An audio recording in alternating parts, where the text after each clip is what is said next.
Dear student, in this video, I am going to talk about the stereochemistry of disubstituted cyclohexanes. In previous video, we already completed this part, that is 1,1 disubstituted cyclohexane. So we have already finished this thing. In 1,2 disubstituted cyclohexane, among 1,2 disubstituted cyclohexane, this cis 1,2 dimethyl cyclohexane that also. Now in this video, today I am going to talk about this trans 1,2 dimethyl cyclohexane. Now for this trans 1,2 dimethyl cyclohexane, in this video is only related with the energy calculation. Optical activity, that part we will cover in next video. So now you are aware about what is beta bond and what is alpha bond. So beta bond which is going in upward direction, alpha bond going in a downward direction. Now look at trans 1,2 dimethyl cyclohexane. So trans geometry is what? The orientation of this 2 methyl group is opposite. So orientation of this methyl group is beta and the orientation of this methyl group is alpha. So if the orientation of these two group is different, then the geometry is trans. The position of 2 methyl group, as the methyl group is present on one position and the second position, so it is trans 1,2 dimethyl cyclohexane. Now this is the one way of representation of trans 1,2 dimethyl cyclohexane. The another possibility of representing the same structure is this one. Now in this structure, this methyl group at number 1 carbon, now here it is alpha. Alpha is going in a downward direction. And number 2, this is a beta. Now again this geometry is that this one is alpha, this one is beta. So it is a opposite orientation. Hence that is trans 1,2 dimethyl cyclohexane. So always remember, whenever the name is given, first you draw this in a planar conformation. So this is a planar conformation. Remember, you write down both the possibility of bond, either this one is a wedge bond and this one is a dotted bond. So because of that, this one is a trans. So at one position, either it can be a beta or alpha. At second position, again, it can be alpha or beta. Now, the same structure we had drawn in a chair conformation. Now, in previous structure, in planar structure, you can see the position number 1, the methyl group is beta. So you can see here the methyl group is beta. So the same I have shown at the first position, the methyl group is beta. Beta is what? Beta is in upper direction. So upper direction, so that's why now this bond is what? This bond is. Now at number 2 position, the bond is, the methyl group is going in a downward direction. So downward direction, again it is the bond is alpha.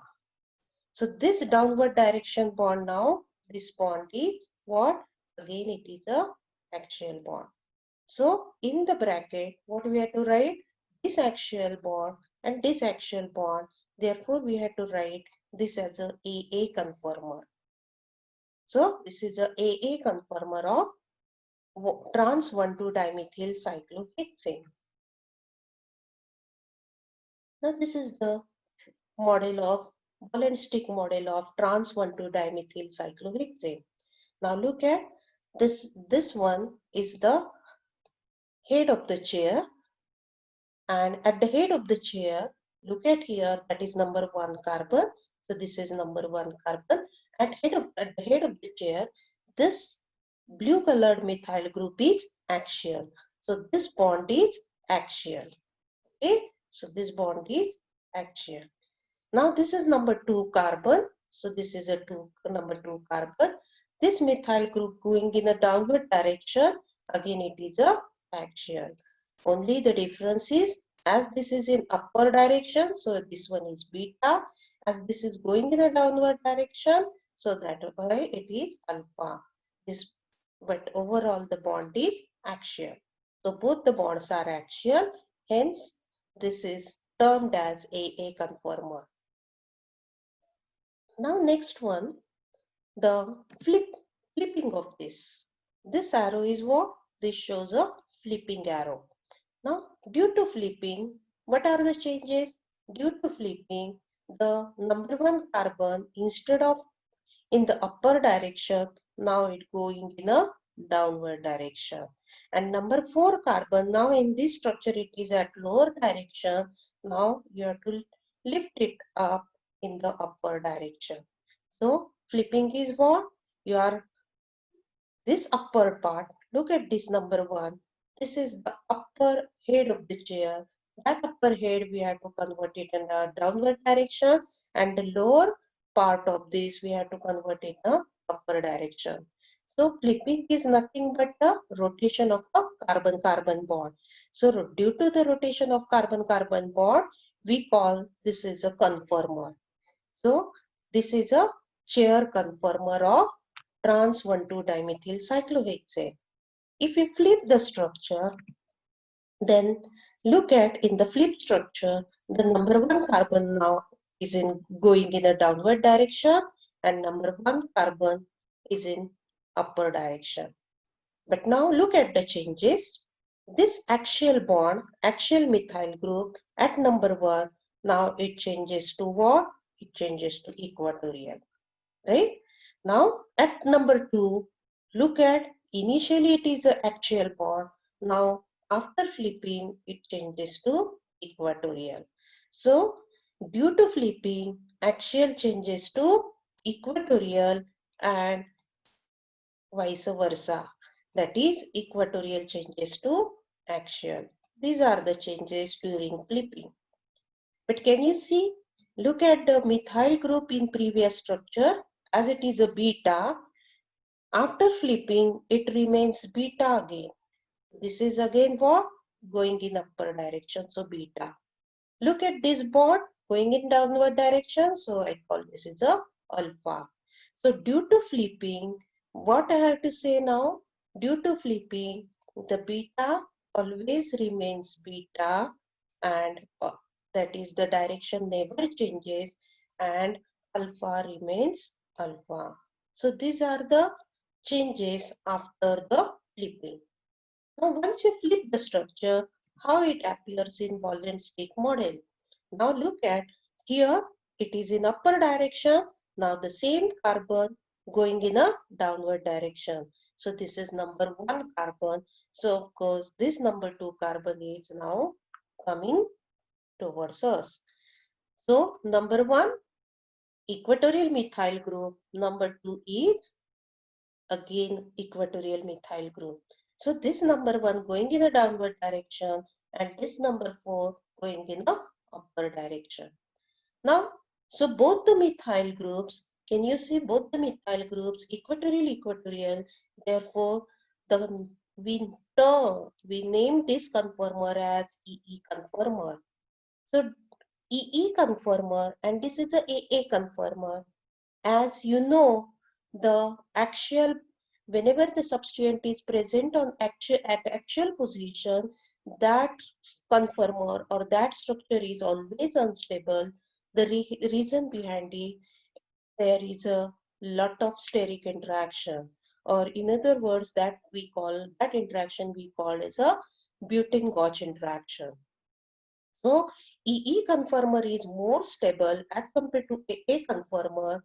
Therefore, which conformer is more populated? So look at this arrow.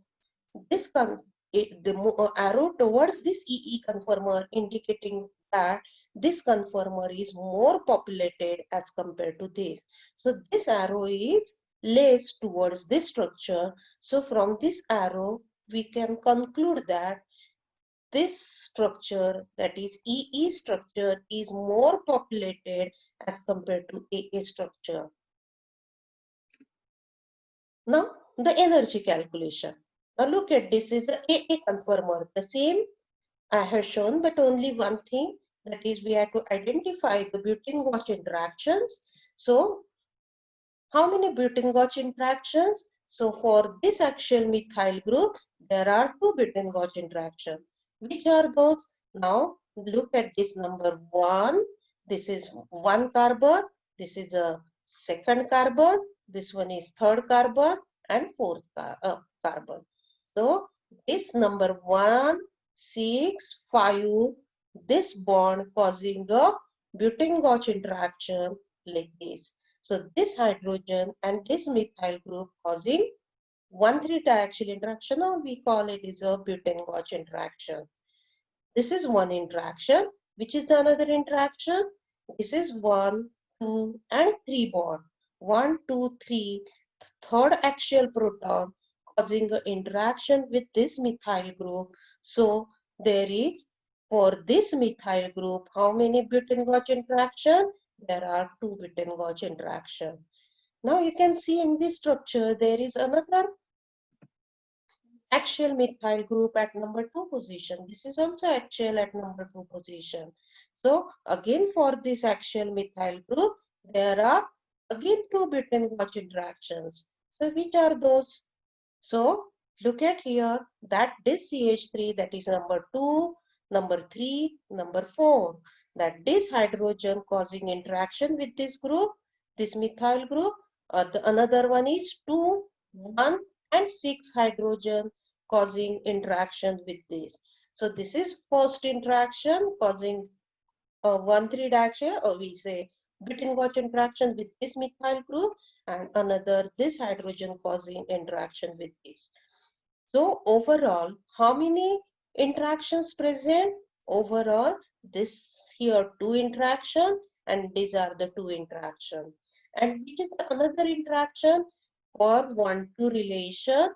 What are the interactions for 1-2 relation? For 1-2 relation, if the substituents are equatorial, or if the substituents are axial equatorial, or if the substituents are equatorial axial, then how much interaction you have to add? 1 butane-Gauge, that is 0.9 kilocalorie per mole. But if 1,2 AA is there, then they never interact. You can see here this methyl group going in upper direction, this methyl group going in a downward direction, so they never interact. So this interaction is 1-2 AA interaction, and that interaction as they never interact, so that interaction is what? That interaction is 0 kilocalorie per mole. So overall, how much is the energy of this molecule? So energy of this molecule is, so look at how we have to calculate the energy of this molecule. C1CH3 is axial. So C1CH3 is axial. So there are 2 butane-Gauge interaction. This is the short form I have written. 2 butane-Gauge interaction. So 1 butane-Gauge interaction is 0.9. 0.9 multiplied by 2, it's 1.8 kilocalorie per mole. Again C2CH3 is what? Again C2CH3 is axial. So again 2 butane-Gauge interaction. So 1.8 kilocalorie per mole. Now C1CH3 and C2CH3 is 1,2 AA. So no interaction. No interaction means 0. So how much is the total energy of this molecule? 8 plus 8, 3.6 kilocalorie per mole. So this is a unstable conformer. Now this is EE conformer. In EE conformer, let us find out how many different types of interactions are there. Now this is what? This is a equatorial bond. This is also equatorial bond. When a bond is equatorial, then there is absence of butane-Gauge interaction, because this is number 1, 2, 3, this axial proton, and which is another 1, 2, 3, that is this axial proton, they are away from this methyl group. So they are very much away from this methyl group. So you can see this methyl group and this methyl group and this hydrogen and this methyl group, as they are away from each other, so they never interact. So equatorial methyl group never have a butane-Gauge interaction. So of course, in the same way, for this equatorial methyl group, which are the possible interaction? 1, 2, 3. So number 4, hydrogen axial, and number 6, hydrogen axial. These are the different interaction at number 6 and 4. Again, you can see that this hydrogen and this methyl group, they are away from each other. So you can see these are away from each other. This is going in downward direction. This is going in upward direction. So that butane-Gauge interactions are absent. So for equatorial substituent, no butane-Gauge interaction. But which is the another interaction present here? Now these two substituents are what? These two substituent relation is 1, 2. At one of the substituent present at one position, the second substituent present at second position, and their orientation or their bond is EE. So 1 to EE relation is there. If 1 to EE is there, how much we have to add? We have to add 0.9 kilocalorie per mole. So this much energy we have to add. So which is that interaction is called 1 to EE interaction, and that is present between these two methyl group. Now, as only one interaction is present, and in previous structure there are 4 interactions, so which is the stable conformer? So of course this one is the stable conformer. Now the energy calculation of this. So C1CH3 is equatorial. So what you have to mention here, C1CH3 is equatorial. So no butane-Gauge interaction, has 0 kilocalorie per mole. C2CH3 is equatorial. So again, no butane-Gauge interaction. So energy is 0 kilocalorie per mole. C1CH3 and C2CH3 is 1 to EE. Therefore, energy is 0.9 kilocalorie per mole. So total energy of this molecule is 0.9 kilocalorie per mole. Now, what is the conclusion overall? Trans-EE Trans-EE 1,2-dimethyl cyclohexane is more stable than trans-1,1-dimethyl cyclohexane by 2.7 kilocalorie per mole. Trans-AA, how much is the energy of trans-AA? Trans-AA is 3.6 and this is 0.9. So how much is the energy gap between these two structure? That is 2.7 kilocalorie per mole. So trans-EE 1,2-dimethyl cyclohexane is more stable as compared to trans-AA 1,2-dimethyl cyclohexane by 2.7 kilocalorie per mole.